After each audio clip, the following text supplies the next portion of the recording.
ज्ञान गंगा में आपका स्वागत है।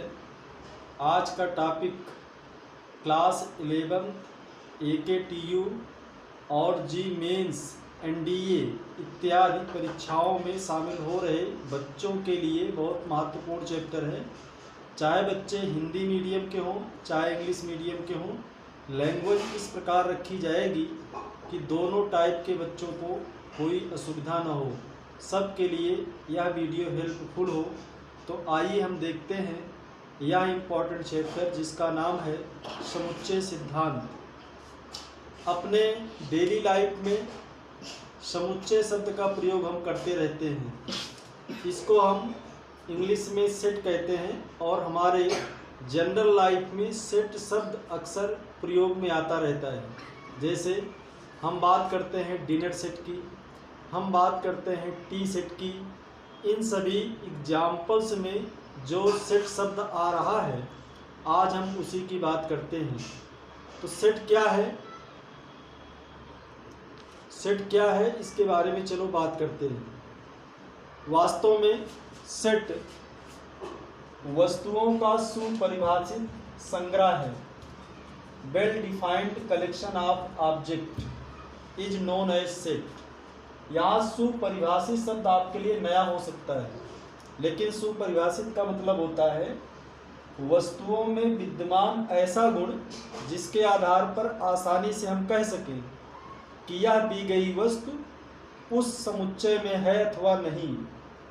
तो यहाँ सुपरिभाषित अर्थात वेल डिफाइंड का मतलब है ऐसी कॉमन प्रॉपर्टी, ऐसा सुपरिभाषित गुण जिसके आधार पर वस्तुओं की पहचान होती है कि वस्तु दिए गए संग्रह में है अथवा नहीं है। इसके बाद हम इसके संकेतन की बात करते हैं, नोटेशन जानते हैं। समुच्चय को लिखने के लिए, समुच्चय को दर्शाने के लिए, सेट को रिप्रेजेंट करने के लिए प्रायः अंग्रेजी वर्णमाला के कैपिटल लेटर्स का यूज किया जाता है। और ध्यान दें, capital letters A, B, C से ऐसे होते हुए Z तक में कोई भी ले सकते हैं।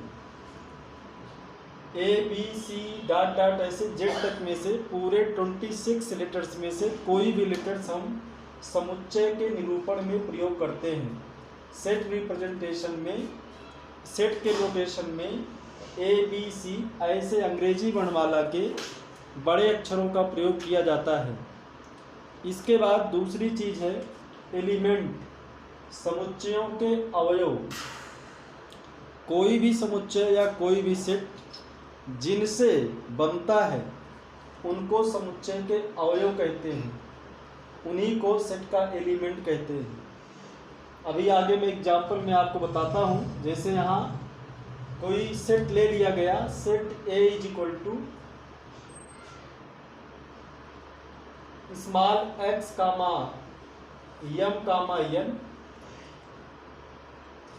तो इसमें x, m, n इन सब को समुच्चय का अवयव बोलते हैं, एलिमेंट ऑफ सेट बोलते हैं। और यह आपका सेट है।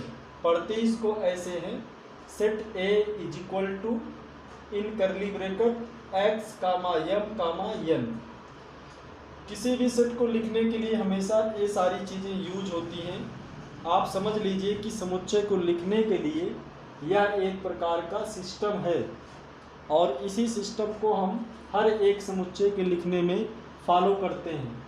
हमेशा करली ब्रैकेट लगाएंगे और इस करली ब्रैकेट के अंदर एलिमेंटों को लिखा जाता है। अब एक सवाल यहाँ हमने लिखा है, what every collection to be a set. क्या प्रत्येक संग्रह समुच्चय कहलाता है? नहीं, केवल वही कलेक्शन सेट कहलाते हैं जो सुपरिभाषित हो, वेल डिफाइंड हो। जैसे अगर कहा जाए कि स्वतंत्र भारत में प्रधानमंत्रियों का समुच्चय, स्वतंत्र भारत में प्रधानमंत्रियों का संग्रह, तो इस तरह के कथन समुच्चय हो जाएंगे, सेट होंगे।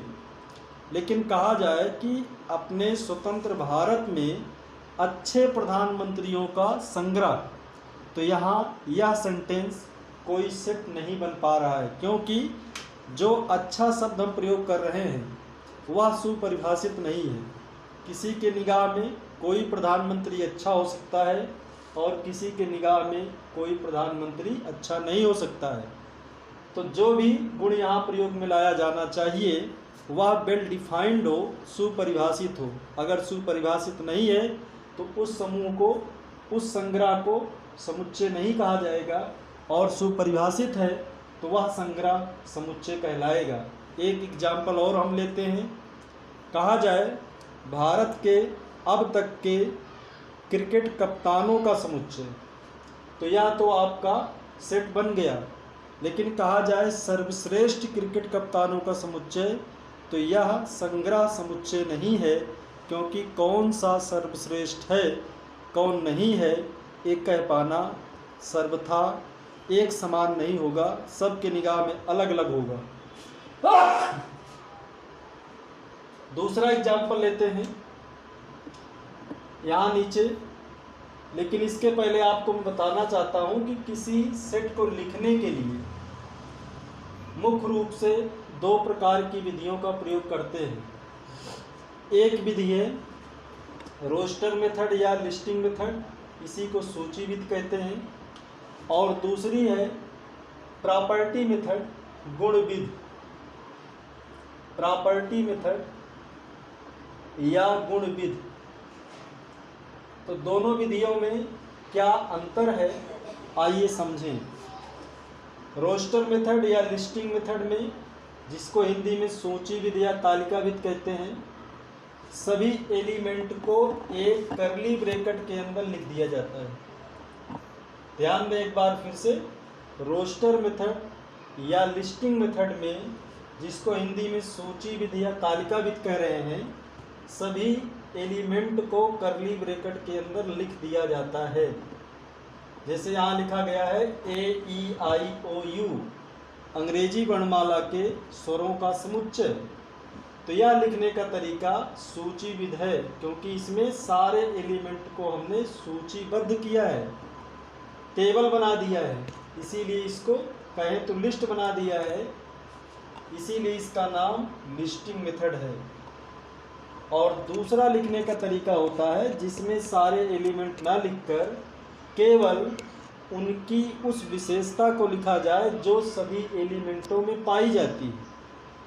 सारे एलिमेंट ना लिखकर केवल उनकी उस विशेषता को लिखी जाए जो सभी एलिमेंटों में पाई जाती है। तो इस मेथड को कहते हैं प्रॉपर्टी मेथड, गुण विधि। इसका नाम होता है प्रॉपर्टी मेथड। सूची विधि में सभी एलिमेंट को कर्ली ब्रैकेट के अंदर लिख देते हैं, जबकि प्रॉपर्टी मेथड में, गुण विधि में, एलिमेंटों को ना लिखकर उनके कॉमन प्रॉपर्टी का उल्लेख करते हैं, उस उभयनिष्ठ गुण को लिख देते हैं जो सभी एलिमेंट में विद्यमान हो। लिखने का तरीका क्या होगा, जैसे हम इसी सेट को अगर प्रॉपर्टी मेथड से लिखें तो ऐसे लिखेंगे, set A is equal to x. यही x यहाँ इन सभी एलिमेंटों का कॉमन प्रॉपर्टी है, और यहाँ ये सिंबल लगाकर आगे x के बारे में बताया गया है कि यह x क्या है। ये सिंबल कहलाता है कोलन, इसी को सच दैट भी कहते हैं, कोलन या such that. Set A is equal to x, आगे सच दैट लगाकर, कोलन का चिन्ह लगाकर x के बारे में बताया जाता है। x क्या है, x अंग्रेजी वर्णमाला का स्वर है। तो जितने भी समुच्चयों को प्रॉपर्टी मेथड से हमने लिखा या लिखेंगे, उन सब के लिखने का यही तरीका होगा, यही स्टाइल होगी। ऐसे लिखेंगे set A is equal to x, और सच दैट लगाकर उस x के बारे में लिख देंगे कि x है क्या। जैसे यहाँ x अंग्रेजी वर्णमाला का स्वर था, तो यहाँ हमने लिख दिया x सच दैट x अंग्रेजी वर्णमाला का स्वर है। यहाँ एक दो संकेत आपके सामने मैं और लिख दे रहा हूँ। जैसे एक संकेत यह है, इसे बोलते हैं बिलोंग्स टू, से संबंधित है। और दूसरा संकेत ये है, इसको कहते हैं डज नॉट बिलोंग्स टू, से संबंधित नहीं है। कहाँ यूज होगा, इस एलिमेंट स्मॉल ए के लिए हम कह सकते हैं element small a belongs to set A. तो जब कोई एलिमेंट किसी समुच्चय में विद्यमान होता है तो वहाँ यह सिंबल लगता है बिलोंग्स टू का। और अगर लिखा जाए एलिमेंट पी, तो इस पी के लिए आपको लिखना पड़ेगा does not belongs to set A, क्योंकि यह पी एलिमेंट इस समुच्चय में नहीं है। तो ध्यान रहे, जब कोई एलिमेंट किसी समुच्चय में विद्यमान होता है तो उसके लिए बिलोंग्स टू लगता है, और जब एलिमेंट समुच्चय में विद्यमान ना हो तो उसके लिए डज नॉट बिलोंग्स टू लगता है। बिलोंग्स टू का मतलब है एलिमेंट सेट में विद्यमान है, प्रेजेंट है, और डज नॉट बिलोंग्स टू का मतलब होता है एलिमेंट सेट में प्रेजेंट नहीं है। जैसे ए इसमें प्रेजेंट है तो इसके लिए बिलोंग्स टू, और इसमें प्रेजेंट ना हो तो इसके लिए डज नॉट बिलोंग्स टू।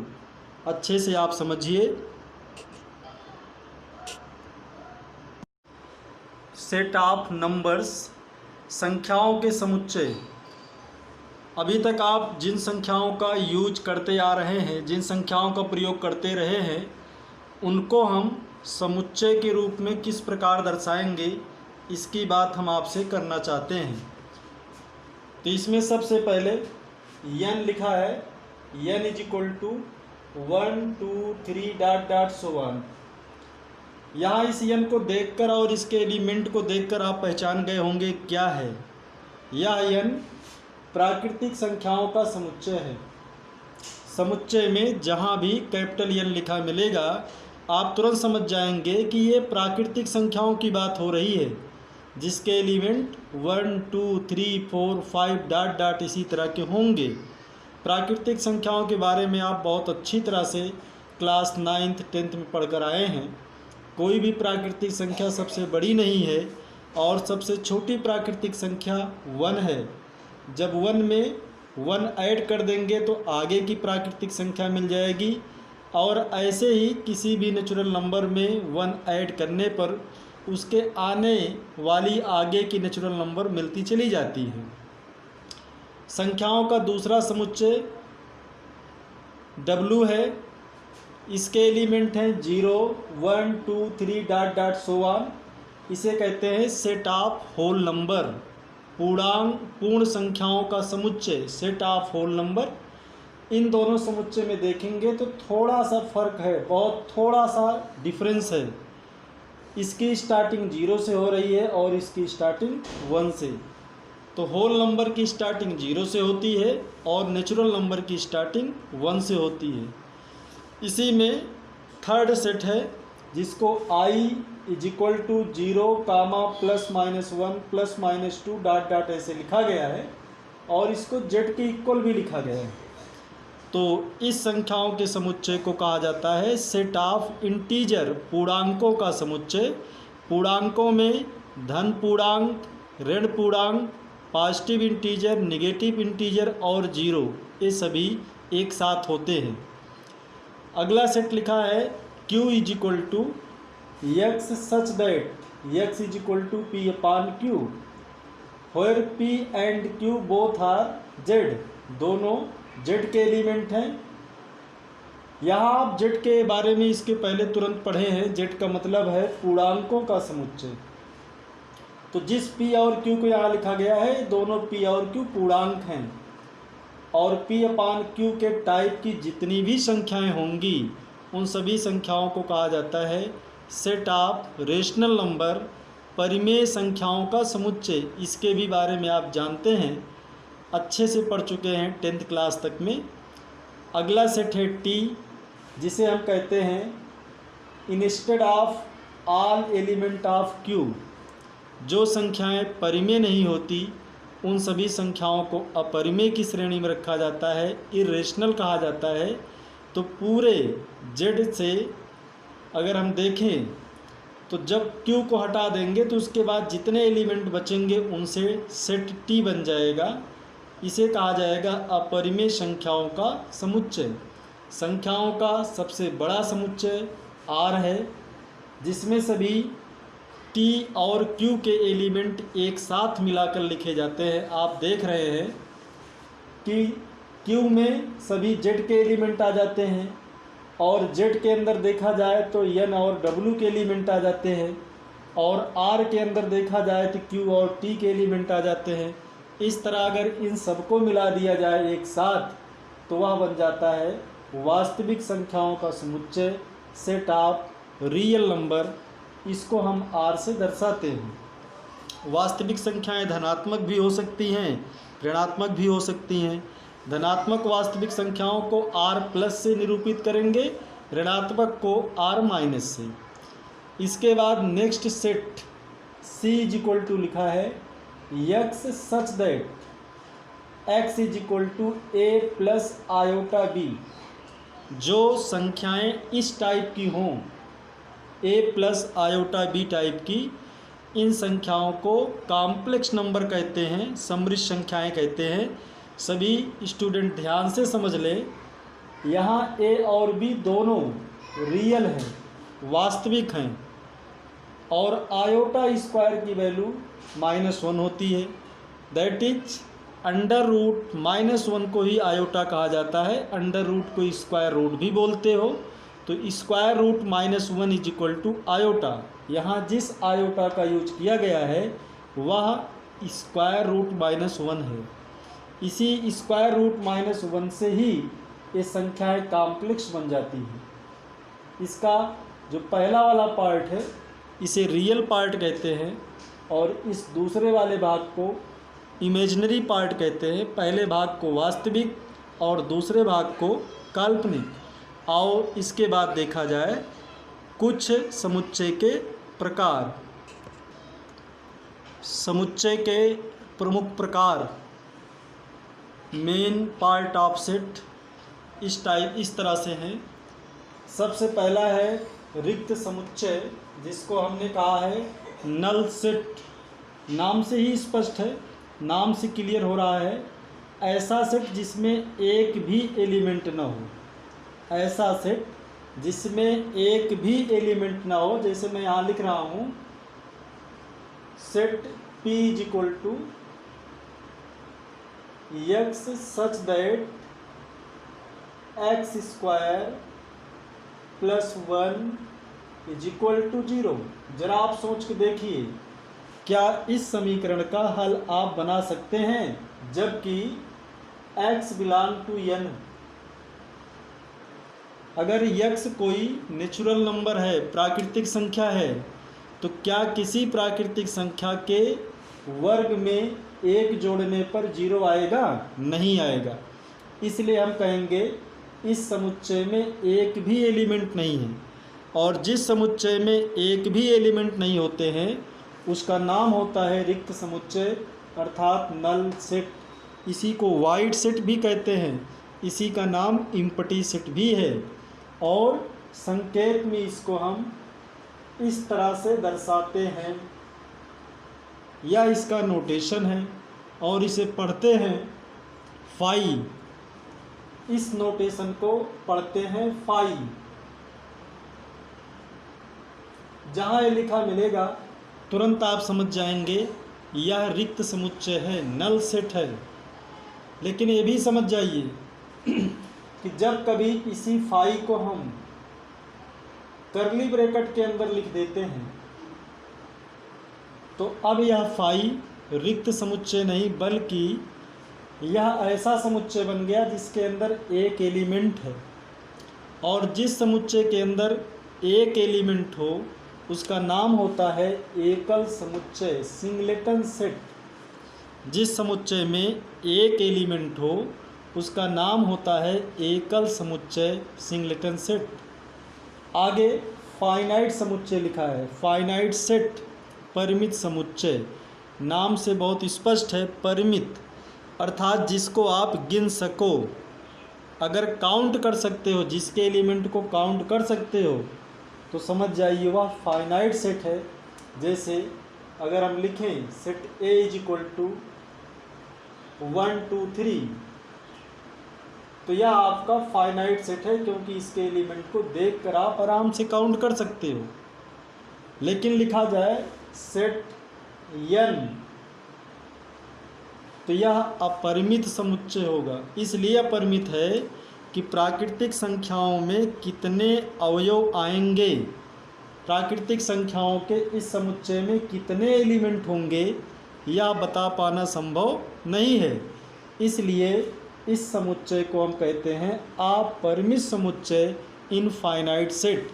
तो आप पूछेंगे क्या W भी अपरिमित है? हाँ, W भी अपरिमित है। पूर्ण संख्याओं का समुच्चय भी अपरिमित है। इसी प्रकार I अथवा Z भी अपरिमित है, और P भी अपरिमित है, Q भी अपरिमित है, R भी अपरिमित है और C भी अपरिमित है। तो इन शार्ट, अगर शार्ट में हम बात करें तो संख्याओं के जितने भी समुच्चय हैं ये सब अपरिमित ही है, इनफाइनाइट सेट है। इसके बाद बात करते हैं समरूप समुच्चय की, जिसको हम कहते हैं इक्विवेलेंस। इक्विवेलेंस शब्द से आप फेमिलियर हैं, परिचित हैं, खूब शायद सुने होंगे।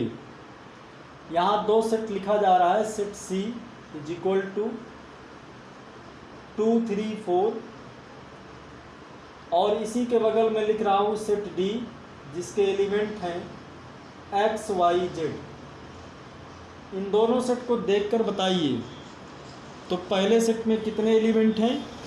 3, और दूसरे सेट में कितने एलिमेंट हैं? 3। यहाँ दोनों सेट में आप देख रहे हो एलिमेंट की संख्या, यहाँ आप दोनों सेट में देख रहे हो एलिमेंट की संख्या समान है। जैसे इसमें 3 एलिमेंट हैं, इसमें भी 3 एलिमेंट हैं। तो इस तरह के जितने भी सेट हों जहाँ एलिमेंट की संख्या समान हो, ज़रूरी नहीं कि वही एलिमेंट हो, एलिमेंट अलग अलग हो सकते हैं, लेकिन उनकी संख्या समान हो, उनको समरूप समुच्चय कहते हैं, इक्विवेलेंस रिलेशन कहते हैं।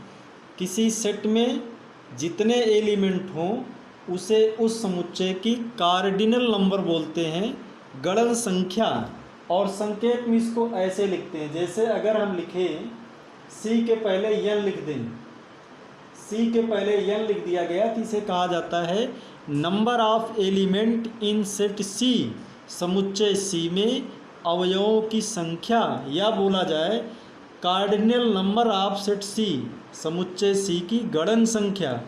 तो गणन संख्या इसकी हो जाएगी 3। अब इसी तरह अगर आपसे पूछा जाए number of element in set D, तो इसमें भी आप 3 ही बताओगे, क्योंकि इसकी भी कार्डिनल नंबर 3 है। अगला हम बात करते हैं समान समुच्चय की, जिसे इक्वल सेट कहते हो। 2 एग्जाम्पल लेते हैं P और Q। सेट P के एलिमेंट हैं L और M, सेट Q के एलिमेंट हैं M और L। यहाँ देख रहे हैं कि दोनों एलिमेंट का केवल आर्डर चेंज है, यहाँ L और M है, यहाँ M और L है। तो आर्डर चेंज होने से इस पर कोई प्रभाव नहीं पड़ता है। अगर एलिमेंट वही हों, सेम एलिमेंट हों सेटों में, तो ऐसे सेटों का नाम होता है समान समुच्चय, इक्वल सेट। तो बच्चों आज यहाँ तक आप लोग अच्छे से क्लियर करिए। यह समुच्चय सिद्धांत का पहला वीडियो है। ऐसे इसमें आपको आगे वीडियो मिलते रहेंगे, पूरा चैप्टर क्लियर किया जाएगा। सब लोग अच्छे से पढ़िए, समझिए। अगर समझ में आता है तो चैनल को सब्सक्राइब करके अपने मित्रों तक पहुंचाइए। धन्यवाद।